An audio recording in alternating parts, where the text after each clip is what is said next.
तो आज second chapter पे बात करेंगे। सेकंड चैप्टर है rise of the different state in the 18th century. तो जो फर्स्ट चैप्टर था हमारा, फर्स्ट चैप्टर में हमने बेसिकली मुगल के बारे में सीखा कि जो भी लेटेस्ट मुगल आए उन्होंने क्या क्या अपने पूरे रीन के अंदर जो जो मेन चीजें करी, जो भी चेंजेस किए, जो भी चीजें हुई। लेकिन अभी बहुत बड़ा चैप्टर बाकी है। अभी राइज ऑफ डिफरेंट स्टेट के अंदर एक बहुत बड़ा चैप्टर है। इसके अंदर हम लोग इन डिटेल, डिटेल का मतलब फुल डिटेल में, ऐसा नहीं कि ऊपर ऊपर से, पिछली बार की तरह नहीं। जैसे मेरे पुराने वीडियो थे, पुराने वीडियो में देखोगे हमने बहुत ज्यादा बात नहीं करी है इंडिपेंडेंट स्टेट के बारे में भी, रिबेलियन स्टेट के बारे में बहुत ज्यादा बात नहीं हुई है। बट यहाँ बहुत डिटेल में बात होगी हर एक स्टेट के बारे में, जो जो यूपीएससी के रिगार्डिंग जरूरी है। वैसे प्री प्लस मेंस दोनों के हिसाब से आपको मेंस के लिए भी कहीं से कुछ नहीं पढ़ना, सब कुछ कवर हो जाएगा। तो आइए फर्स्ट ऑफ ऑल बात करते हैं कितनी तरह की स्टेट थी। तो 3 टाइप ऑफ स्टेट थी, 3 तरह की स्टेट थी इस समय। एक सक्सेशन स्टेट, एक रिबेलियन स्टेट और एक इंडिपेंडेंट स्टेट। अब इन तीनों स्टेट के अंदर क्या डिफरेंस है ये मैं ऑलरेडी बता चुका हूं, फिर दोबारा बता रहा हूं। सक्सेशन स्टेट वो स्टेट थी जो सिंबॉलिक मुगल अथॉरिटी जिनके ऊपर थी, मतलब नाम के लिए मुगल थे, बेसिकली अलग हो चुके थे, बट दिखाते थे कि हाँ भाई मुगल। अब ये दिखाते कैसे थे, क्वेश्चन आता है कि बताते कैसे थे कि नाम के लिए भी कि मुगल है, कि लिख के भेजते थे कि नाम के लिए तुम हो बाकी हम है। तो ऐसा कुछ ना कुछ तो होगा ना कुछ सिस्टम तो होगा दिखाने का, वो बताऊंगा अभी। सेकंड रिबेलियन, रिबेलियन का मतलब है टूट के अलग हो गए, विद्रोह कर दिया, सीधा अपना खुद का अलग बना दिया। तो मराठा, अफगान, जाट, सिख एंड बुंदेलाज वो इस कैटेगरी में आते हैं, बुंदेलखंड जो बनाते हैं। देन इंडिपेंडेंट स्टेट में आते हैं जो कंप्लीटली इंडिपेंडेंट हो गए, जिनका वैसे कोई रोल ही नहीं है इसके ऊपर मुगलों का। उसमें से राजपूत, मैसूर के स्टार्टिंग से लेकर एंड तक कोई रोल ही नहीं था मुगलों का। तो ये कंप्लीट इंडिपेंडेंट थे हमेशा, स्टार्टिंग से लेकर एंड तक। तो राजपूत, मैसूर, केरला। तो आइए एक एक करके बात करते हैं। फर्स्ट ऑफ ऑल हम बात करते हैं सक्सेसर स्टेट के बारे में, जिसके बारे में मैंने बोला ना अभी, सिंबॉलिक मुगल अथॉरिटी। तो क्या है, started exercising full autonomy without formally renouncing their allegiance to the Mughal imperial. मतलब ये पूरा फुल अपना पावर है, सब कुछ खुद कर रहे हैं, एडमिनिस्ट्रेटिव चेंजेस भी खुद कर रहे हैं। बट ये इन्होंने ये नहीं बोला कि मुगल के साथ हमारा जो एलिगेंस है वो खत्म हो गया, जुड़े हुए। अच्छा, तो कैसे जुड़े हुए हैं, ये पता कैसे चलेगा कि अभी भी मुगल की अथॉरिटी उनके ऊपर है। तो 3 पॉइंट याद रखना, ये तीनों पॉइंट मेंस एग्जामिनेशन के हिसाब से बहुत इंपॉर्टेंट है, पूछा जा सकता है इस तरह के क्वेश्चन फ्रेम करके। तो क्या तरीका है, पहला कि annual revenue was sent to the imperial treasury, कि पूरे साल जो साल भर का जो रेवेन्यू होता है वो रेवेन्यू ये लोग सेंड करते थे मुगल ट्रेजरी में। पहला तरीका तो ये आ गया। दूसरा, emperor's formally confirmation was taken for the appointment of the high officers. अगर कोई ऑफिसर्स वगैरह अपॉइंट करना था हायर ऑफिसर्स के ऊपर, बेसिकली जो निजाम्स हो गए, या मैं बोलूं दीवान हो गया, या सूबेदार टाइप के हो गए, तो उसके लिए इंपीरियर की जो कंफर्मेशन है वो कंपलसरी था, वो ये लोग करते थे दिखाने के लिए। तीसरा, ऑर्डर या टाइटल्स जो दिए जाते थे वो मुगल इंपीरियर के नाम से दिए जाते थे। किसी को कोई भी टाइटल देना है तो in the name of the Mughal imperial वो हमेशा लिखा हुआ होता था। तो ये 3 पॉइंट आप प्लीज ध्यान रखना। पूछ ले कि सक्सेसर स्टेट में और बाकी रिबेलियन स्टेट में क्या डिफरेंस है, तो आपको ये तीनों पॉइंट 100% पता होने चाहिए। इनके बिना काम नहीं चलेगा मेंस एग्जाम में। प्री में तो भले आप फिर भी अवॉइड कर सकते हैं, मेंस में आप बिल्कुल भी अवॉइड नहीं कर सकते। ठीक है, तो ये डिफरेंस क्लियर हो गया सभी लोगों को? जल्दी से कमेंट में बताओ, यस और नो, फिर आगे बढ़े। ठीक है, तो अब एक एक करके स्टेट के बारे में बात करते हैं। तो जो पहली स्टेट है वो है हैदराबाद। हम लोग कौन से स्टेट बात कर रहे हैं, हम इन स्टेट के बारे में बात करेंगे। तो अभी किसके बारे में बात होगी, हैदराबाद, अवध, बंगाल और कर्नाटक, ये 4 स्टेट है। मेरी कोशिश है कि आज मैं इन चारों को कवर कर दूं। डिपेंड करता है कि गला कितनी देर तक जवाब देता है, तो जब तक साथ देगा तब तक मैं पढ़ाऊंगा। तो 4 स्टेट है, इनके एक एक करके पढ़ते हैं। तो हैदराबाद के बारे में बात करते हैं। तो हैदराबाद को तो बताइए, आपको हैदराबाद की कहानी क्या थी, पूरा किस्सा पता है हैदराबाद का। 722 के अंदर निजाम उल मुल्क ज्वाइन करता है मोहम्मद शाह को। ठीक है, सईदी ब्रदर को खत्म करने में सपोर्ट करता है मोहम्मद शाह का। मोहम्मद शाह की जो पॉलिसी थी वो उसको पसंद नहीं आती है। एट द एंड 722 को जो 1724 के अंदर छोड़ के चला जाता है और अपनी खुद की स्टेट हैदराबाद फाउंड कर देता है। तो जो फाउंडर थे, फाउंडर का नाम क्या था, निजाम उल मुल्क। निजाम उल मुल्क पूरा नाम क्या था, कासिमुद्दीन सिद्दीकी निजाम उल मुल्क असफ जहां वन।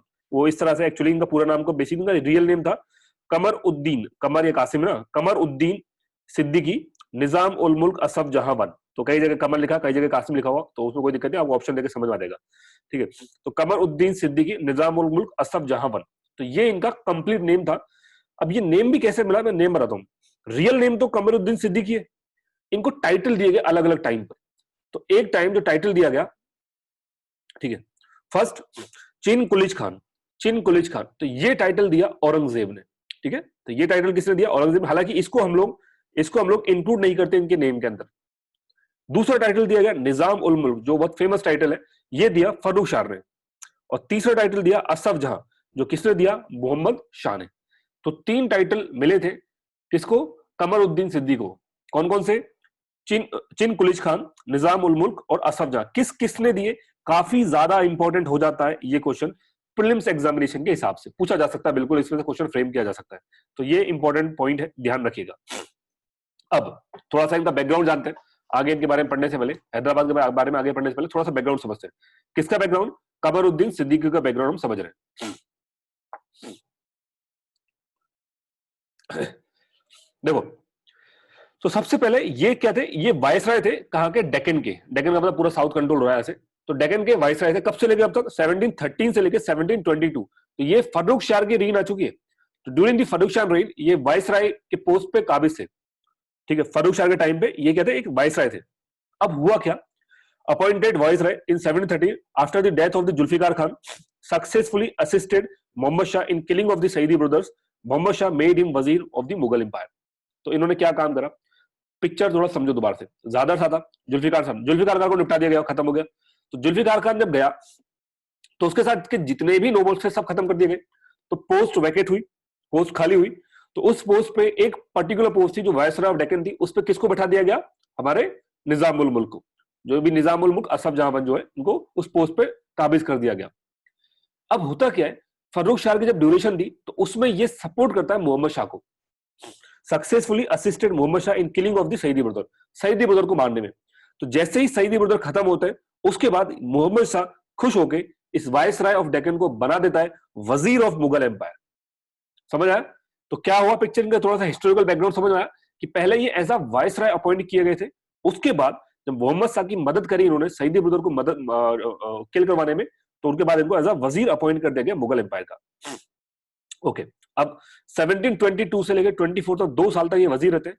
काफी ज्यादा कोशिश करते हैं एडमिनिस्ट्रेटिव चेंजेस करने की, जो भी चीज मुगल एम्पायर के अंदर इनको गलत लगती है वो ठीक करने की कोशिश करते हैं। लेकिन मोहम्मद शाह से कंप्लीटली फ्रस्ट्रेटेड हो जाते हैं और दिल्ली छोड़ के चले जाते हैं, निकल जाते हैं। तो departure was symbolic of the flight of loyalty and virtue from the empire. मैं कल बता दिया मैंने आपको कि जो इनका जो डिपार्चर है उसको हिस्ट्री में बड़ा अच्छा एक लाइन लिखी गई है, वो लाइन यही है, flight of loyalty and virtue from the Mughal empire. ये क्वेश्चन बिल्कुल फ्रेम किया जा सकता है प्रीलिम्स में कि flight of loyalty and virtue from the Mughal empire या फ्रॉम द एम्पायर ये किस नोबल्स के लिए बोला गया है। अब उसके लिए आपको नोबल्स में खाली ये भी दिया जा सकता है, खाली ये भी आ सकता है, इन चारों में से कोई भी पूरा एक सिंपल सेंटेंस मिला के या पूरा भी आ सकता है, ठीक है। ये ध्यान रखिएगा। अच्छा, एक इंपॉर्टेंट चीज और, जो निजाम उल मुल्क थे ये किस ग्रुप के बिलोंग थे? तुर्रानी ग्रुप। ये किस ग्रुप के थे? तुर्रानी ग्रुप। तो थोड़ा सा पिक्चर समझो, जहांगीर शाह के टाइम पे जुल्फिकार खान था, वो किस ग्रुप से था? जल्दी एक जना कमेंट बताओ। हाँ, मैंने ज्वाइन कर दिया अनुष्का को ना। अनुष्का आप ज्वाइन हो गए ना? अनुष्का ज्वाइन हो चुके हो? कमेंट बताओ। हाँ, तो जहांगीर शाह के टाइम पे जो जुल्फिकार खान था वो ईरानी ग्रुप का था। फिर कौन आए? सईदी ब्रदर। सईदी ब्रदर कौन से थे? हिंदुस्तानी ग्रुप के थे। सो 2 ग्रुप रिप्रेजेंट हो चुके हैं। अब ये जो है कौन? निजाम उल मुल्क, ये किस ग्रुप का है? ये तुर्रानी ग्रुप का है। तो ये तीसरा ग्रुप आ गया। अब सोच रहे हो ना, बार बार अलग अलग ग्रुप हमारे मुगल इंपीरियर के पीछे आ रहे हैं। तो ऐसा नहीं है कि हिंदुस्तानी ग्रुप लगातार था, ये तुर्रानी ग्रुप लगातार था, या हमारा ईरानी ग्रुप लगातार था। तो इस पर्टिकुलर ग्रुप के ऊपर भी मेंस में बहुत अच्छा क्वेश्चन फ्रेम किया जा सकता है कि क्यों ये ग्रुप अनसक्सेसफुल रहे मुगल के डिक्लाइन को रोकने के लिए। तो आपका जवाब होना चाहिए क्योंकि कोई भी ग्रुप बहुत लंबे टाइम तक नहीं टिका। जुल्फिकार खान को खत्म कर दिया गया, उसकी ड्यूरेशन आपको पता है, रीन पता ही है। सिमिलरली सईदी ब्रदर भी ज्यादा टाइम तक टिके नहीं, और तुर्रानी ग्रुप ये भी 2 साल ही रहा है। 2 साल के बाद ये भी फ्रस्ट्रेट होकर हैदराबाद चला गया। तो इस तरह का अगर क्वेश्चन फ्रेम होता है तो आपको उसका जवाब आपके पास होना चाहिए। क्लियर है? मैं इसका क्वेश्चन समझ में आया आप लोगों को? यस नो कर दिया करो फटाफट, या फिर आपके पास रिएक्शन वाला ऑप्शन है उसमें थंबनेल दबा, इस तरह का है वो दबा दिया करो, मैं समझ जाऊंगा कि यस है। तो आपको यस नो करने की जरूरत नहीं है, ठीक है। तो थोड़ा सा क्या रिस्पॉन्स मिलता रहता तो फिर पता चलता कि हाँ, मैं किसी स्क्रीन को नहीं पढ़ा रहा हूं, मैं किन्हीं लोगों को पढ़ा रहा हूं, ठीक है। चलो, तो यहां तक की पिक्चर ठीक है। ये as a viceroy, as a wazir, हमको यहां तक की बात समझ में आ गई। देयरफॉर अभी हैदराबाद स्टेट बनाएंगे तो establishment of the Hyderabad state का स्टेबलाइज करेंगे। लेकिन इनके लिए इतना आसान था नहीं हैदराबाद स्टेट बनाना। क्यों? क्योंकि ये जब वजीर थे, बड़ी पोस्ट पे थे, बड़ी पोस्ट पे मुगल एम्पायर में, तो वजीर तो बड़ी पोस्ट है और उसके नीचे डिफरेंट डिफरेंट स्टेट के क्या होंगे? वाइसराय होंगे। तो उस समय पहले से ही डेक्कन में मुबारिज खान जो वाइसराय हुआ पहले से ही मौजूद था। अब सोचो, एक वजीर अपनी पोस्ट छोड़ के डेक्कन में आ रहा है, तो इसके ऊपर तो पहले से ही है, निजामुल मुल्क जो है इस मुबारिज खान के ऊपर पोस्ट से पहले से ही है, तो इसको तो छोड़नी पड़ेगी ना अपनी पोस्ट अगर वो आएगा तो इसने मना कर दिया मुबारिज खान ने, नहीं तुम वजीर थे मुगल इंपीरियल में, मैं अपनी पोस्ट नहीं छोड़ूंगा, क्लियर मना हो जाता। इसके वजह से क्या होता है, एक बैटल होती है जिस बैटल का नाम है बैटल ऑफ शकरखेड़ा 1724 में, बैटल ऑफ शकरखेड़ा, और इसके अंदर निजामुल मुल्क, ऑब्वियसली बात है निजामुल मुल्क अपने साथ काफी बड़ी आर्मी लेके आया था और इसको इजीली बहुत आसानी से इसको मुबारिज खान को हरा देता है और फाइनली मुबारिज खान का चैप्टर क्लोज खत्म। तो मुबारिज खान खत्म होते ही वायसराय ऑफ डेक्कन वाली जो पोस्ट है, मतलब बेसिकली बोलूं पूरा जो डेक्कन है वो अब किसके अंडर में आ गया, निजाम उल मुल्क के अंडर में। तो जब ये ऐसा काम करता है, जब ये बैटल को जीतता है तो मोहम्मद शाह बड़ा खुश होता है, देन इसको टाइटल दे दिया था असफ जहां, ठीक है, पूरे जहां में जो होता है ना असफ बेसिकली एक मुगल उर्दू वर्ड है, तो असफ जहां इसका एग्जैक्ट वर्ड मैंने चेक किया था, मैंने भूल गया, उर्दू वर्ड है, थोड़ा सा आप भी चेक कर लेना ऑनलाइन कभी टाइम मिले, असफ जहां बड़ा अच्छा वर्ड है उर्दू में, इसका हिंदी ट्रांसलेशन है बट मेरे को एकदम एग्जैक्ट याद दिया गया था, ठीक है। देन हैदराबाद फाउंड कर देता है, इसके जितने भी सक्सेसर होते हैं उनको बोलते हैं निजाम ऑफ हैदराबाद। तो जब भी आपसे पूछा जाए कि निजाम ऑफ हैदराबाद, आप समझ जाएंगे वही असफ जहां वन के सक्सेसर के बारे में बात हो रही है। देयर आफ्टर क्वेश्चन ये आता है कि इसकी पॉलिसी कैसी रही टुवर्ड्स द हिंदू, आपका जवाब होगा, देखिए ये क्वेश्चन काफी इंपॉर्टेंट है, पहले मुझे लगता था इस क्वेश्चन की कोई इंपॉर्टेंस नहीं है पूरनचंद, मैं पुराने लेक्चर्स के अंदर मैं इसके ऊपर ज्यादा फोकस करता नहीं था पूरनचंद, बट मैंने बिहार स्टेट पीसीएस के एग्जाम में एक शायद एमपीपीएस है या यूपीपीसीएस है, उसके अंदर मैंने देखे 2 या 3 क्वेश्चन इसके ऊपर है, पूरनचंद के ऊपर, ठीक है। तो ये ध्यान रखना, पूरनचंद किसका दीवान था, निजाम उल मुल्क असफ जहां वन का। स्टेट वाइज बात करें तो कहां से था, हैदराबाद से था। या निजाम उल मुल्क की पॉलिसी कैसी थी टुवर्ड्स हिंदू, तो आप कहोगे टॉलरेंट पॉलिसी, तो उसका एग्जांपल क्या है, पूरनचंद, क्योंकि उसने अपना दीवान जो था वो पूरनचंद को अपॉइंट किया था। ओके नेक्स्ट, अब एक दो निजाम उल मुल्क की समझदारी देखिए, जब वो डेक्कन में आया है तो मराठा अटैक करेंगे, ऑब्वियसली बात है साउथ में ही महाराष्ट्र से, तो मराठा का अटैक का खतरा इसके पास हमेशा था। तो इसने क्या बोला मराठाओं को कि तुम एक काम करो कि तुम मेरे जैसे छोटे डेक्कन इस हैदराबाद जैसी जगह पे क्यों अटैक कर रहे हो, तुम नॉर्थ में जाओ, नॉर्थ में मुगल इतने पावरफुल नहीं है, तुम इजिली नॉर्थ जीत सकते हो।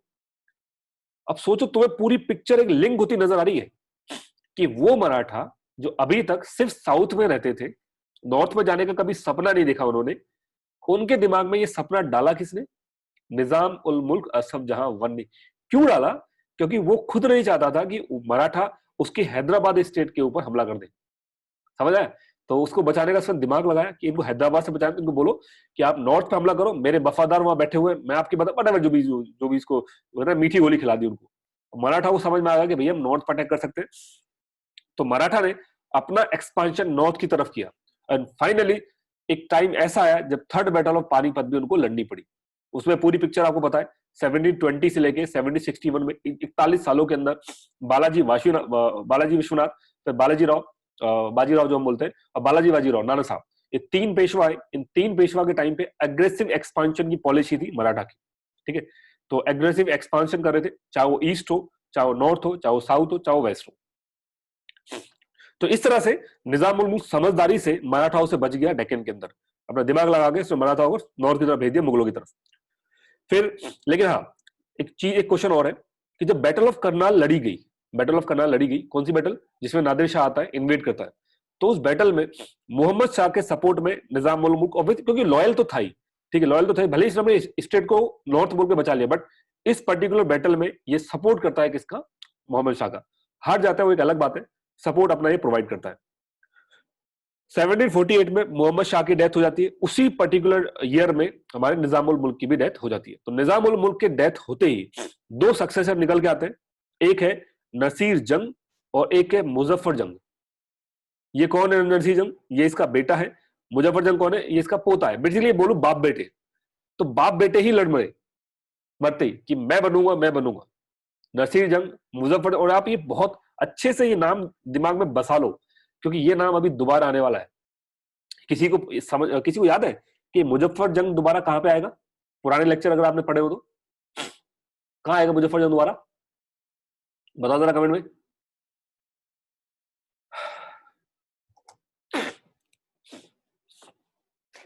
Yes yes yes yes yes, जो कर्नाटिक वार होगी 20 ईयर की, जो कर्नाटिक वार चलेगी, ठीक है, डुप्लेसिस वाला चैप्टर याद है, डुप्लेसिस वाला जो फ्रेंच एंग्लो वॉर, हाँ ये वही मुजफ्फर जंग है वापस से, जो मैंने अपनी वीडियो के अंदर उस समय मैंने उसका नॉर्थ कोरिया का कौन है, किम जोंग फुंग, तो उसका एग्जाम्पल देख, फुटबॉल वाला जो चीज बोली थी मैंने, याद आया वीडियो के अंदर? हाँ। अच्छा आप बोलोगे, मैं देखो मेरी जो वीडियोस है ना, मैं भी लास्ट टाइम पे अपनी वीडियो से ही रिवीजन करता हूँ, क्योंकि मेरा मानना है कि हिस्ट्री एक ऐसा सब्जेक्ट है जिसको आप कितना ही पढ़ लो आपको याद नहीं होगा, बट आप जितना ज्यादा सुनोगे आपको याद हो जाएगा। तो मुझे भी अगर रिवीजन होता है तो मैं कभी नोट्स रिवाइज नहीं करता, मैं अपने वीडियो को 2.0 स्पीड पे या 1.75 स्पीड पे लगा के सुन लेता हूँ, मुझे चीज याद हो जाती है। चलिए, तो ये चैप्टर क्लोज होता है। इसके आगे की कहानी, इसके आगे की कहानी हम पढ़ेंगे फ्रेंच के साथ, ठीक है, डुप्लेसिस के साथ। आगे की पूरी पिक्चर हम वहां कवर करेंगे। तो फिलहाल हैदराबाद यहीं पे होता है स्टॉप। तो जल्दी से क्वेश्चन पे आते हैं कि क्या क्या हमको याद रखना अभी तक का जो भी पढ़ाया हुआ है। तो ये 3 पॉइंट मेंस के हिसाब से कि जो ये हमारी सक्सेशन स्टेट थी, ये किस तरह से सक्सेशन वाला जो टैग है उसको लगा के रखते थे। तो 3 स्टेप है। फिर निजाम उल मुल्क असफ जहां वन का रियल नेम क्या था? कमरुद्दीन सिद्दीकी। कौन कौन से टाइटल मिले थे प्रीलिम्स के हिसाब से, किसने दिए थे प्रीलिम्स के हिसाब से।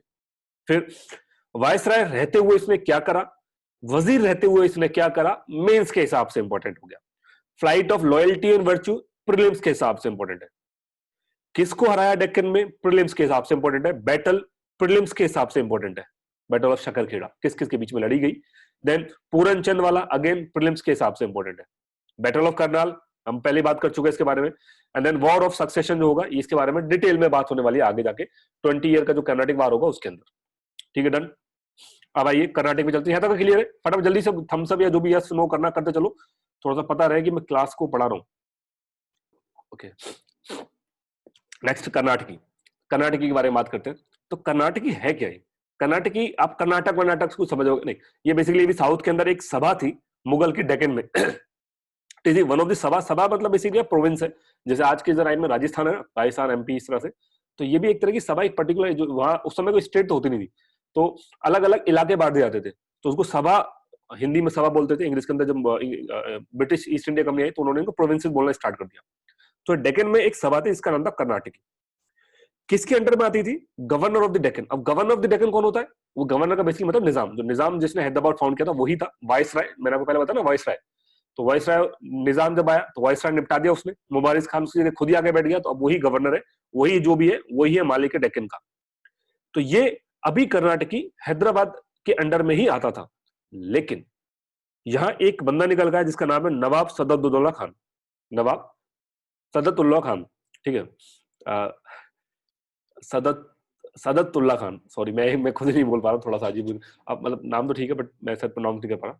हाँ, इन्होंने क्या करा, इन्होंने काम, ये डेप्यूटी गवर्नर थे, मेन गवर्नर तो यही है निजाम हमारे, ये डेप्यूटी गवर्नर थे, बट इन्होंने को सोचा कि जब निजाम ने खुद को अलग कर लिया मुगल से, तो मैं इस निजाम के कंट्रोल में क्यों रहूं। इसने खुद को अलग कर दिया, वही वाला बोला नहीं अलग होने के लिए, बस हाँ अपना अलग काम करा, सुनी दिया निजाम की, ऐसे निजाम है। और खुद का ऑफिस जो है वो हेरिडिटरी कर दिया, मतलब खुद के बाद इसी के वंशज को ही मिलेगा, और अपना सक्सेसर बना दिया खुद का जो नेफ्यू था जिसका नाम था दोस्त अली खान। तो अपने मरने के बाद इसने अपना नेफ्यू दोस्त अली खान को ही अपना सक्सेसर बना के छोड़ दिया। एंड एक चीज क्वेश्चन आ सकता है ऐसे प्रीलिम्स के हिसाब से कि जो नवाब सदतउल्ला खान था, ये जो कर्नाटकी था, इसका हेडक्वार्टर कहां पे था? आरकोट। ये प्रीलिम्स में आ भी चुका है, स्टेट पीसीएस के अंदर पूछा जा चुका है, आरकोट। तो ये ध्यान रखना, सक्सेसर का नाम क्या है? दोस्त अली खान। देन 1740 आता है, 1740, Maratha killed Dost Ali, took his son in law Chandra Sahib as prisoner at Satara. अब ये कुछ कुछ लिंक हो पा रहा है आपसे चीजें, चंद्र साहिब, फ्रेंच का, ड्यूप्लेसिस, ठीक है, ये पूरा वही पिक्चर हो रही है, मतलब मराठा घुस गए इसके अंदर, पूरे मुगल इतिहास के अंदर। और ये क्यों आए? क्योंकि निजाम ने समझदारी से इनको ट्रांसफर कर दिया नॉर्थ की तरफ। निजाम ने बोला मुझे नहीं, बाकी सारी स्टेट को। तो मराठा एक एक करके सारी स्टेट को जीते लग रहे हैं। तो वो यहां आए और उन्होंने इस दोस्त अली का चैप्टर क्लोज करा, और इनके जो सनिल लाते चंदा साहिब इनको एज अ प्रिजनर बनाने सतारा में। अब इसके आगे की कहानी हम अगेन दोबारा पढ़ेंगे किसके अंदर? कर्नाटकी वार। ये जो हमारे बीच में होगा 1744 से लेकर 63 तक, ऑलमोस्ट 20 साल चलेगा ये 1744 है, 44 से 63 तक। तो ये पूरी पिक्चर अब चलेगी फ्रेंच के टाइम पे। तो ये फ्रेंच के साथ कवर होगी। ये वाला इतिहास देखो बहुत लिंक है। हैदराबाद में भी हम कहां पे आ गए थे? सेम कर्नाटकी वार में। और कर्नाटकी में भी हम आगे कहां रुक गए? वही कर्नाटकी वार में। तो आगे दोनों की हिस्ट्री जुड़ चुकी है, अब कर्नाटकी वार के साथ दोनों का इतिहास पढ़ा जाएगा। डन। तो कर्नाटकी का चैप्टर भी क्लोज। क्या याद रखना है? मैं याद रखने चाहिए बता पूरे कर्नाटका में। सबसे पहले कि जो कर्नाटकी थी ये किसके अंडर में आता था? तो गवर्नर ऑफ डेक्कन या निजाम ऑफ द हैदराबाद के अंडर में आता था। नवाब सदरुद्दौला खान ने इसको फाउंडर था, जो डेप्यूटी गवर्नर था। इसका सक्सेसर कौन था? दोस्त अली था। 3 क्वेश्चन फ्रेम हो गए यहां से। चौथा, हेडक्वार्टर क्या था? चांद साहिब, ये जो है इसको आप याद रखना चाहे तो रख सकते हैं, अदरवाइज इसको स्किप कर सकते हैं। कर्नाटकी वार में दोबारा इसको वैसे भी पढ़ेंगे। ठीक है, तो कर्नाटक खत्म, बंगाल पर जाते हैं। बंगाल काफी इंपॉर्टेंट है, बहुत बड़ा है। ऑब्वियसली बात है, ईस्ट इंडिया कंपनी का इंडिया के अंदर जो स्टेटस रहा है, उसके पीछे सबसे बड़ा जिम्मेदारी थी बंगाल के नवाब की, कि बंगाल के नवाब को हराया, बंगाल को जीता। और बंगाल उस समय बहुत बड़ा इलाका था।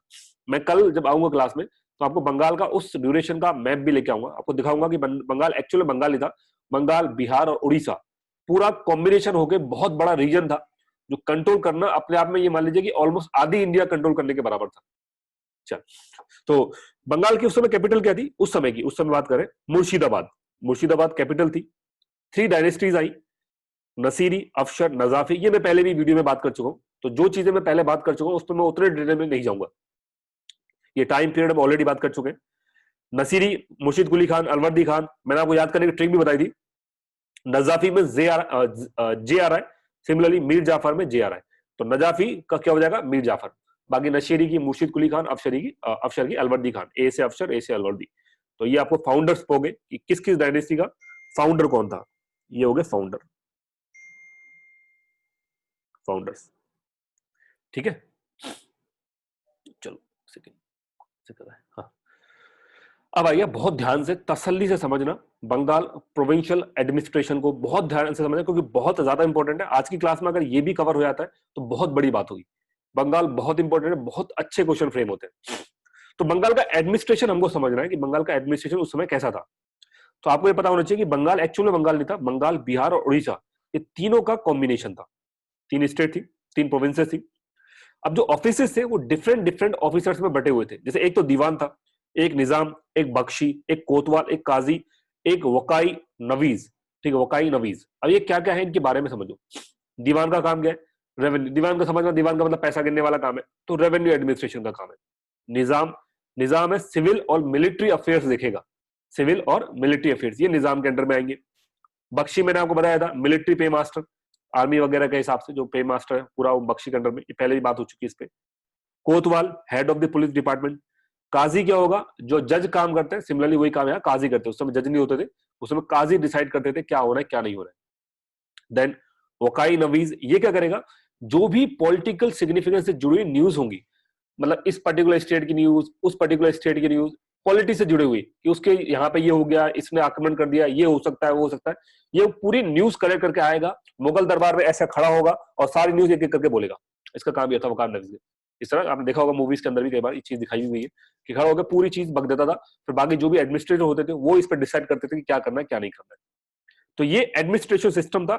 और ये कहाँ के लिए इंपॉर्टेंट है, इतना तो आपको अंडरस्टैंडिंग आएगी होगी कि ये जो है ये बहुत इंपॉर्टेंट हो जाएगा किस एग्जाम के लिए? मेंस एग्जामिनेशन के लिए। बंगाल बहुत इंपॉर्टेंट है। बंगाल में भी स्पेशली बंगाल का एडमिनिस्ट्रेशन, किस तरह का एडमिनिस्ट्रेशन था, किसको क्या क्या रिस्पॉन्सिबिलिटी थी, ये आपको पता होनी चाहिए। कई स्टेट पीसीएस में डायरेक्ट क्वेश्चन है, बंगाल प्रोविंशियल एडमिनिस्ट्रेशन को एक्सप्लेन करो, सीधा सीधा क्वेश्चन है। तो यह पूरा इस तरह से एक्सप्लेन कर देना अच्छे से।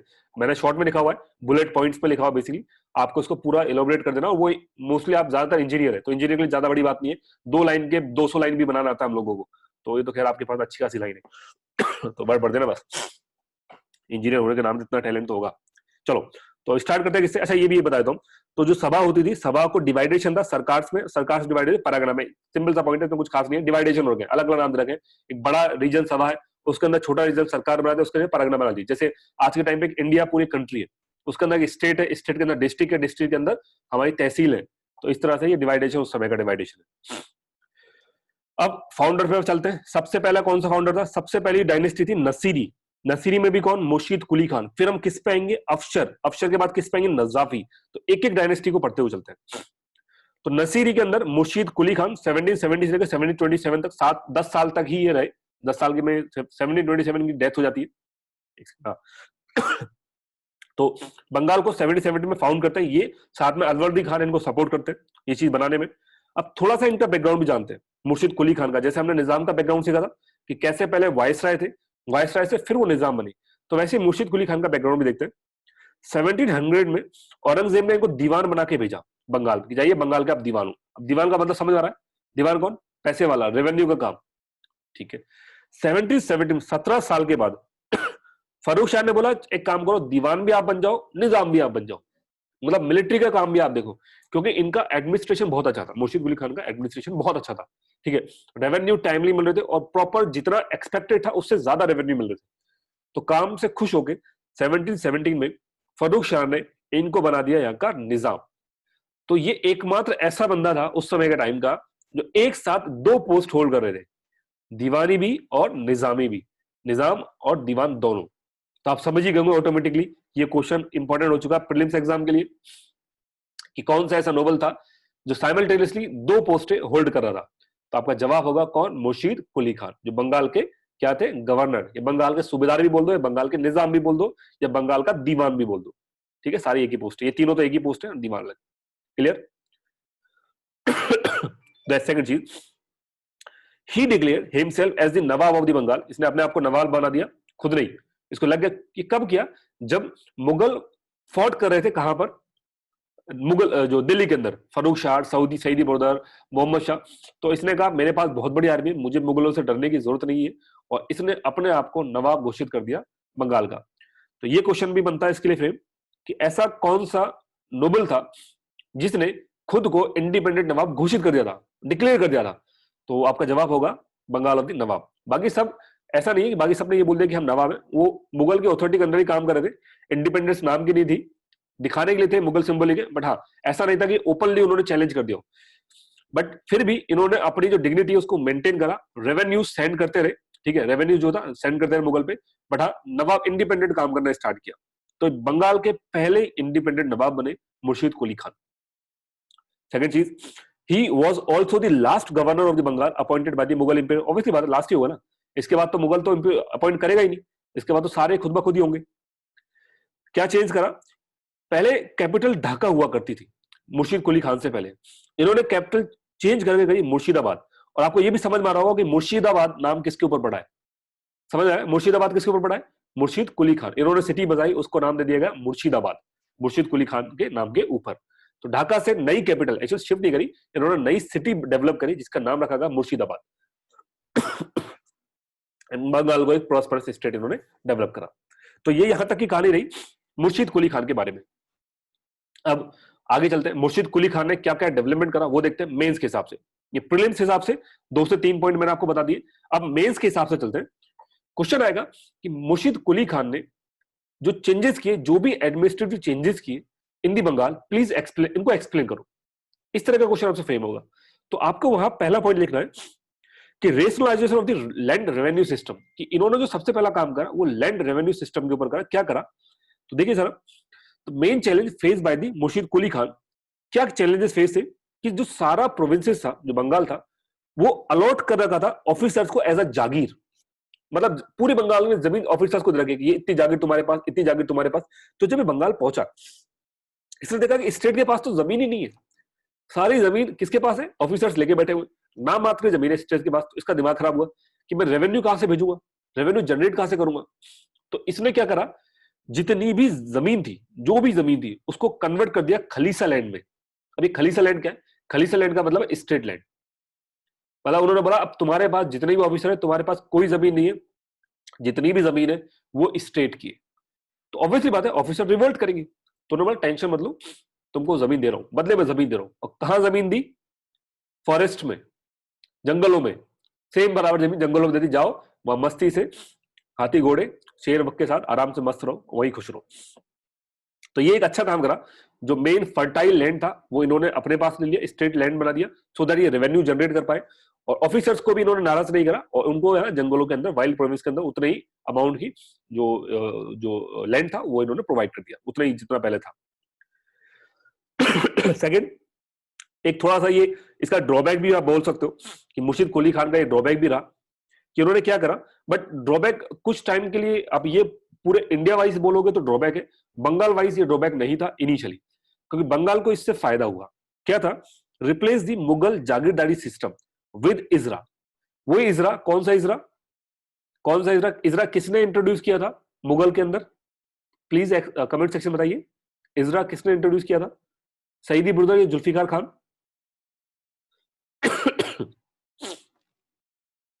हाँ, जहांदार शाह या जुल्फिकार खान, एक ही नाम है, दोनों का उससे पीछे हुई है। तो वो जो रेवेन्यू सिस्टम जुल्फिकार खान ने इंट्रोड्यूस किया था, वो same revenue system Murshid Quli Khan ने इंट्रोड्यूस कर दिया बंगाल में। तो बंगाल में इनिशियली इनको फायदा हुआ, और फायदा तो हुआ, बट एक क्लास बन के तैयार होगी, नई क्लास बन के तैयार होगी। अब सुनना, देखो प्रॉब्लम कैसे आने स्टार्ट होगी बंगाल में। बंगाल में आपको धीरे धीरे चीज समझ आएगी कि क्योंकि बंगाल का इतिहास सबसे इंपॉर्टेंट है। ये जितनी भी स्टेट आप पढ़ने वाले हो, जितनी भी स्टेट, उसमें दो स्टेट सबसे ज्यादा इंपॉर्टेंट है, एक बंगाल, एक मराठा। सिर्फ दो स्टेट, इन दोनों का जितना डिटेल हो सके उतना पढ़ लो। बंगाल का इसलिए जरूरी है बिकॉज ईस्ट इंडिया कंपनी का बेस है बंगाल, ईस्ट इंडिया कंपनी का बेस है बंगाल, तो ये बड़ा जरूरी है। हाँ, तो जैसे इन्होंने इजरा या रेवेन्यू फार्मिंग इंट्रोड्यूस करी, उसका एक और नाम है मल्जामिनी सिस्टम। ये भी आपसे पूछा था, मल्जामिनी सिस्टम, ठीक है। तो इसमें क्या होता था, वही बीच में एक मिडिल मैन इंट्रोड्यूस करते थे, उसको बोलते जा 2 करोड़ ला के दे, तेरे को किसानों से जितना लेना उतना ले ले। तो ये रेवेन्यू फार्मिंग होती थी। तो सेम चीज जब रेवेन्यू फार्मिंग इन्होंने इंट्रोड्यूस करी, तो इनिशियली इन लोगों को, जो मुर्शीद कुली खान के पास काफी ज्यादा इन्वेस्टमेंट आया, क्योंकि पहले डिफरेंट जागीर जो ऑफिसर्स थे उनको आपने जागीर बांट रखी है, वो अपने हिसाब से उनको जो भी 100%, 90%। अब कम से कम जो यहाँ जो भी रेवेन्यू जो ऑफिसर्स थे, जो मिडिल मैन थे, उन्होंने अपना काम इनिशियल स्टेज पे बहुत बखूबी निभाया और अच्छे से निभाया। उसकी वजह से स्टेट जो है बंगाल, वो इनिशियली प्रॉस्पेरस हुआ। इनिशियली बंगाल के पास काफी पैसा था।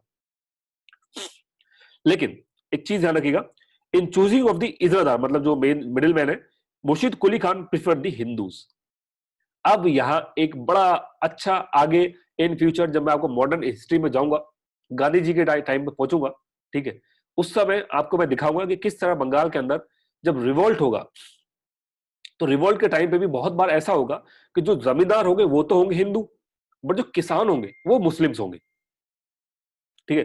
जो किसान होंगे वो मुस्लिम्स होंगे, और उनके बीच में पंगा स्टार्ट होगा, काफी लॉन्ग ड्यूरेशन तक वो रहेगा, और अंग्रेज उस चीज का फायदा भी उठाएंगे। तो ये जो जमींदारों के पास, जो बंगाल में हिंदू जितने भी जमींदार है, मोस्टली सारे हिंदू थे उस समय। तो ये आए कहां से?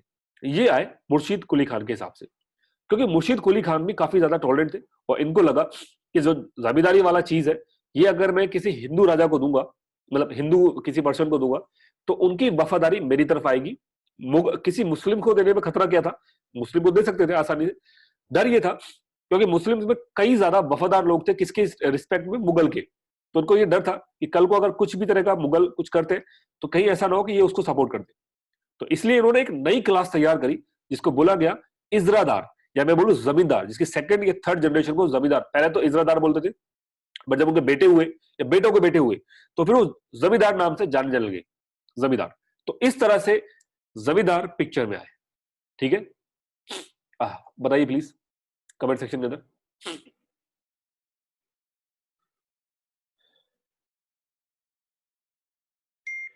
प्लीज बताइए।